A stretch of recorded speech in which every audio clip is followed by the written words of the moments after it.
کبھی بھی اجازت لے کے پڑھنے والے کو رجت نہیں ہوتی جو کسی سلسلے سے وابستہ ہو.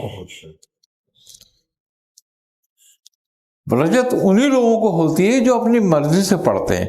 اچھا، اپنی مرضی سے جب ہم پڑھتے ہیں نا کسی کلام کو، تو اس کی رجت کیوں ہوتی ہے؟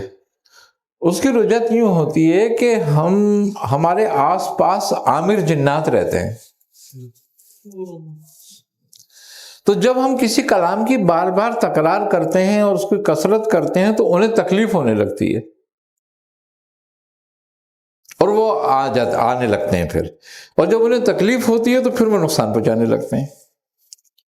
وہ اس کو ہٹانا چاہتے ہیں پھر اس سے کہ یہ رک جائے اس سے، تو اسے پریشانی میں مبتلا کرتے ہیں پھر وہ لوگ. اب چونکہ اس کے آگے پیچھے تو کوئی ہے نہیں، اس کا اپنا ہی کلام جو وہ پڑھ رہا ہے، اپنی اس کی طاقت اور ریاضت ہے پڑھنے کی، تو وہ سارا کا سارا جنات جو ہے اس کو پریشانی میں مبتلا کر دیتے ہیں. اس کا نتیجہ پھر رجت کہلاتا ہے. لیکن جب سلاسل کی نسبت سے اجازت ہوتی ہے تو یہ بھاگتے ہیں، پھر قریب نہیں آتے، پھر یہ بھاگ جاتے ہیں، وہاں سے ہٹ جاتے ہیں، تو کبھی رجت نہیں آتی. کلام الہی کے پڑھنے سے رجت نہیں ہوتی پیدا، لیکن جو شیطانوں کو تکلیف ہوتی ہے وہ تکلیف دیتے ہیں پھر.